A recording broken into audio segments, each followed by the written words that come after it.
안녕하십니까. 매일 아침 조간신문의 주요 기사를 딱딱 풀어서 해석해드리는 조간딱풀 11월 23일 목요일에 인사드립니다.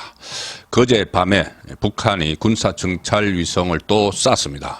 우리 정부는 거기에 대응을 해서 어제 9.19 군사합의죠. 문재인 정부 때 체결한 이 합의에 대해서 효력 정지를 시켰습니다.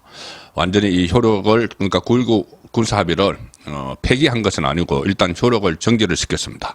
자, 오늘 주요 신문의 일면 톱 기사는 모두 이 소식입니다. 조선일보와 동아일보. 자, 조선일보는 군사 분계선 정찰 재개, 안보 정상화 시작됐다. 동아일보는 9.19 효력 정지, 휴전선에 정찰기 띄웠다. 이게 지금 안보 정상화, 조선일보에서 이야기하는 대로 안보 정상화입니다. 정부가 어제 북한의 군사 정찰 위성 발사에 따른 대응 조치로 9.19 군사 합의에서 비행 금지 구역 조항을 일시 효력 정지했다. 전부 다 이 효력 정지한 것은 아니고 비행 금지 구역 조항, 그러니까 여기서 정찰을 해야 됩니다. 북한이 미사일을 언제 쏠지, 미사일을 쏘려면 그 준비하는 과정이 있죠. 그것을 다 비행기 정찰기를 띄워서 계속 감시를 해야 되는데 9.19 군사 합의로 그걸 못하게 됐었죠. 그런데 그 못하는 사이에 북한이 계속 핵 개발을 하고 또 위성도 쏘고 하니까 이제 9.19 군사 합의 중에서 이 비행 금지 구역 조항에 대해서 일시 효력 정지를 해서 정찰기를 띄웠다는 이야기입니다. 북한이 정찰 위성 발사로 대남 정찰력을 높이는 조치를 하자 9.19 합의로 묶인 우리 군의 대북 정찰 제한 조항을 풀어 2018년 체결 이전 상태로 정상화한 것이다. 군사 정찰 위성이죠.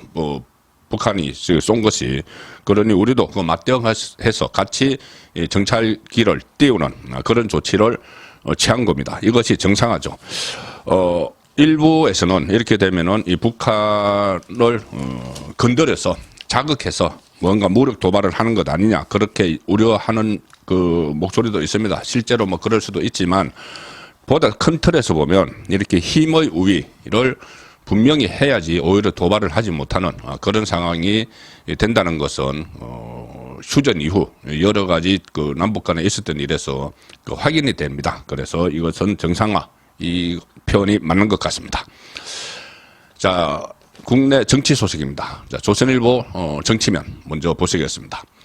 혁신안 4개 중 1개만 수용.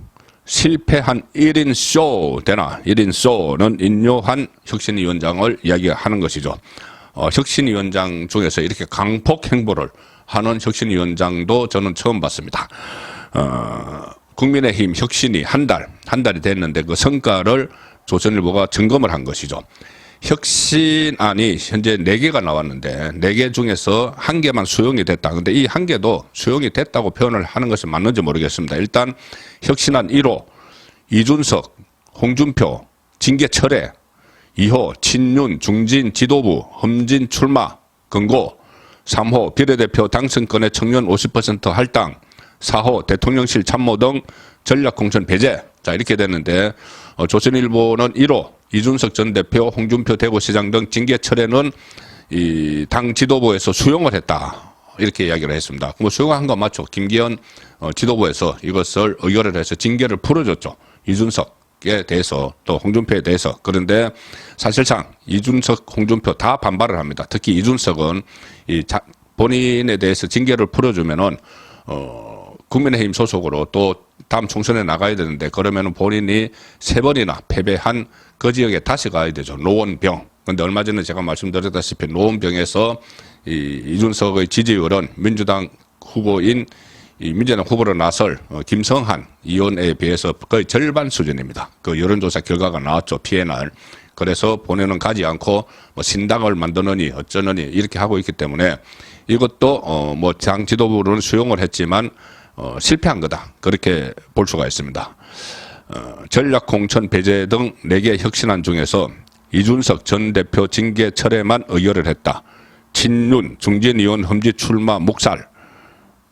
그렇게 나오니까 혁신이 동력 떨어졌다. 이런 평가도 나오고 있고, 일각에서는 혁신이가 그래도 당이 가야 할 비전을 보여줬다. 이런 말도 나오지만 이 정도 되면은 아무도 그 혁신이 안에 별로 관심을 보이지 않으니까 혁신위를 아예 자진 해산해서 충격요법을 줘야 된다. 이런 주장까지 나오는 상황입니다.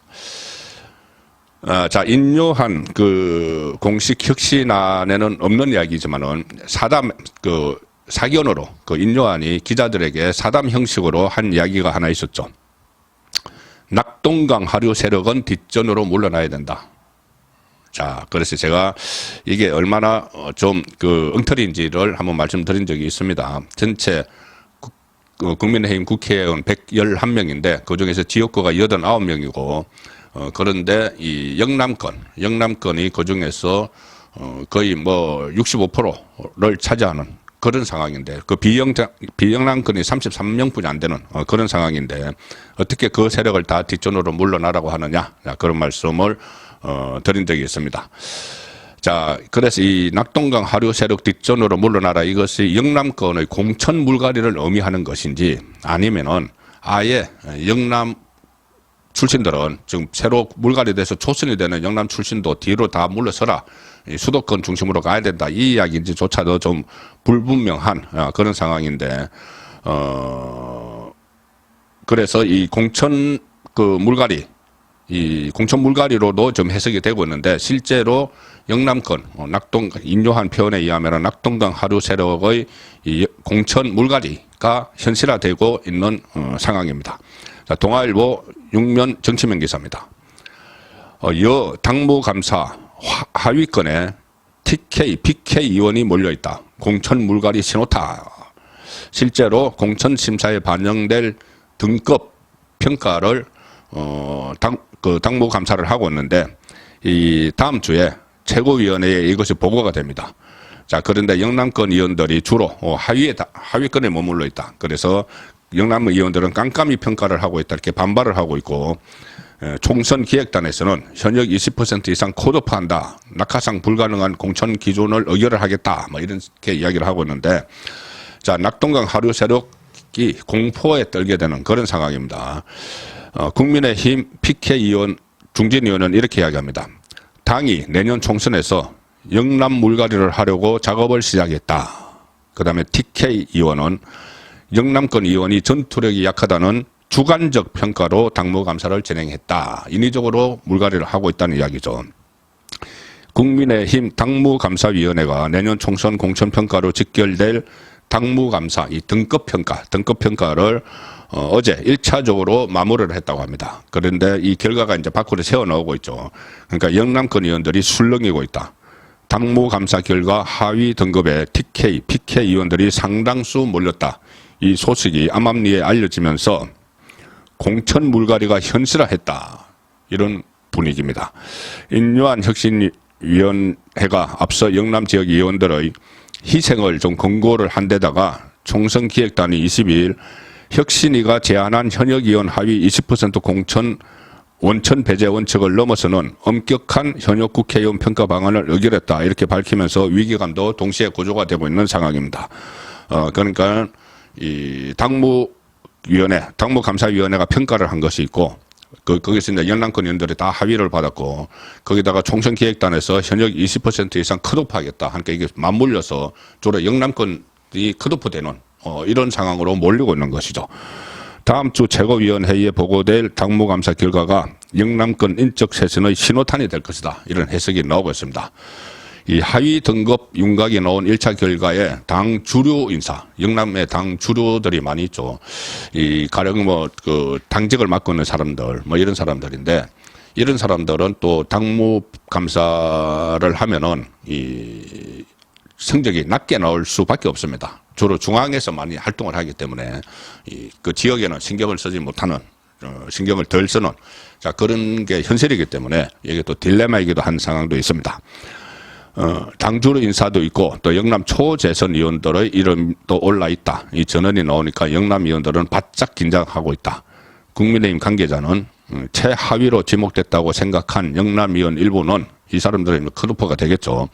당 지도부의 평가 과정이 공정하지 않다. 이렇게 지금 항의를 막 하고 있습니다. 한 영남권 의원은 조선일보 통화에서 동아일보입니다. 동아일보 통화에서 깜깜이 당무 감사다. 이렇게 비판을 하면서 지도부 출신 모 의원은 참고 서류를 2박스나 냈다고 하는데 참고 자료를 받아주지 않은 경우도 있었다.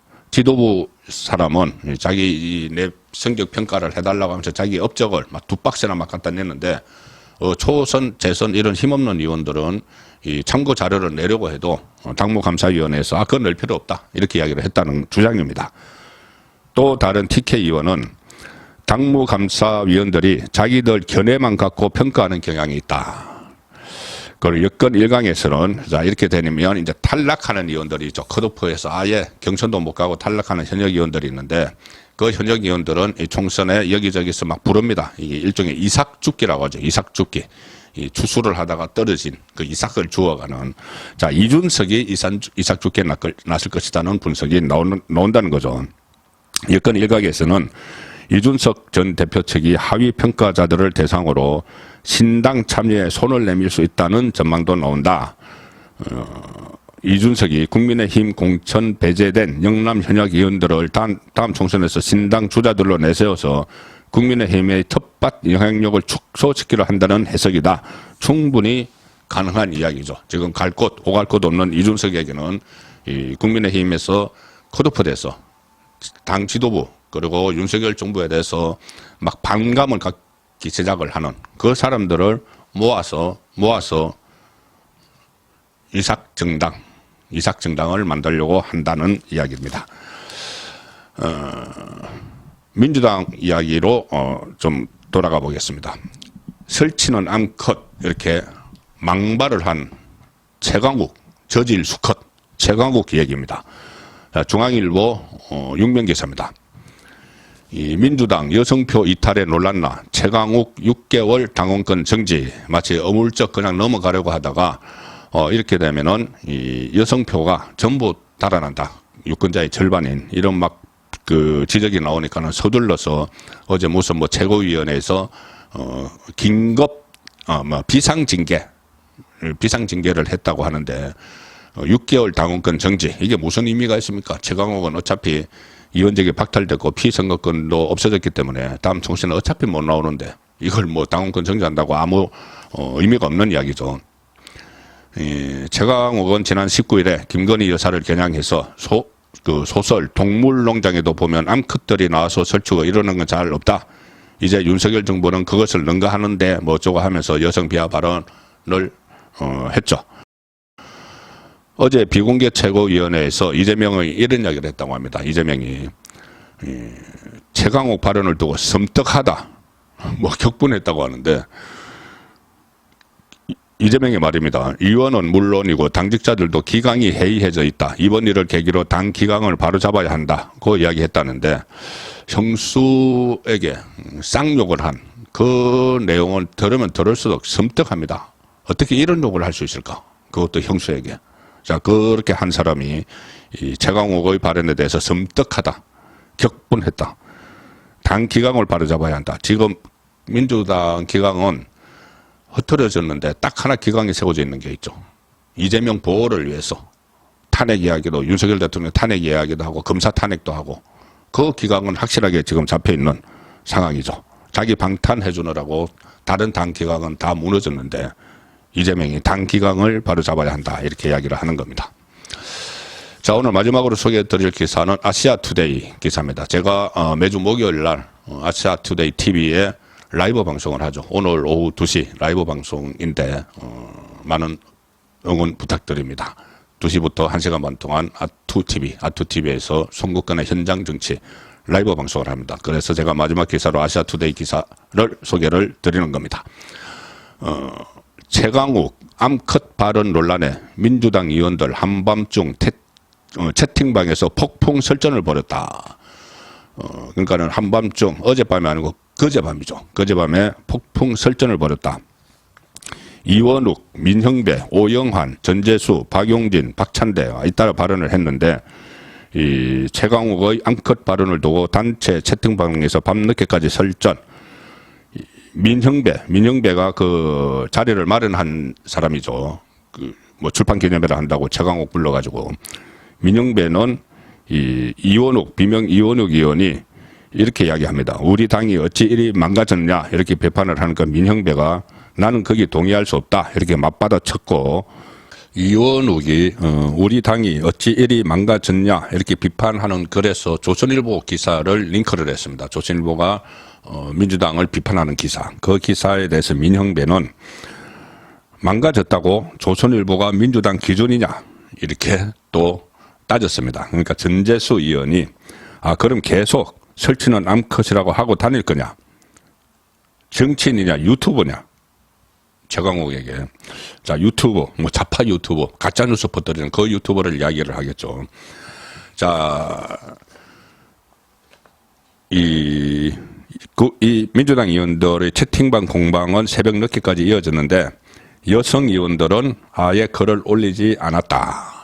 그 현장에 여성 의원도 2명이나 있었죠. 이 설치는 암컷 이야기할 때. 그런데 그 사람들도 아무런 반응을 안 보이고 있습니다. 무섭겠죠. 지금 개딸들이 이 최강욱을 왜 징계를 하느냐 이렇게 또 막 반발을 하고 있습니다. 개딸이면 여성들이 뭐 개혁의 딸 이러니까 여성들이 많은데 그 사람들조차도 왜 최강욱을 징계를 하느냐 이게 정말 이해가 되지 않는 그런 맹목적인 이재명에 대한 충성심이죠. 매주 목요일 제가 조금 전에 말씀드린 대로 아투TV에 제가 출연을 해서 라이브 방송 송국근의 현장 정치를 진행을 합니다. 오후 2시부터 생방송을 하는데 많은 격려와 응원을 부탁드리고 오늘은 특히 이 최강욱의 피해자 중에 한 명이 있습니다. 이동재 전 채널A 기자죠. 제 송국근의 혼철에도 한번 출연을 했었는데 오늘은 오후 2시에 제가 아투TV에서 이동재 기자를 게스트로 초청을 해서 대담을 합니다. 최강욱의 가짜뉴스에도 이동재 기자가 최강욱의 가짜뉴스에 또 많이 시달렸죠. 그래서 이동재 기자가 쓴 책, 이 죄와 벌, 이 책에도 보면은 최강욱이 어떻게 거짓말로 현혹을 하고 농단을 부렸는지 그 내용도 나오는데 이 내용과 관련해서 오늘 오후 2시 한 30분쯤에 이동재 기자가 출연을 합니다. 거기서 좀 더 심도 깊은 대화를 나눠보겠습니다. 많은 응원 그리고 시청 부탁드립니다. 조간 딱풀이었습니다.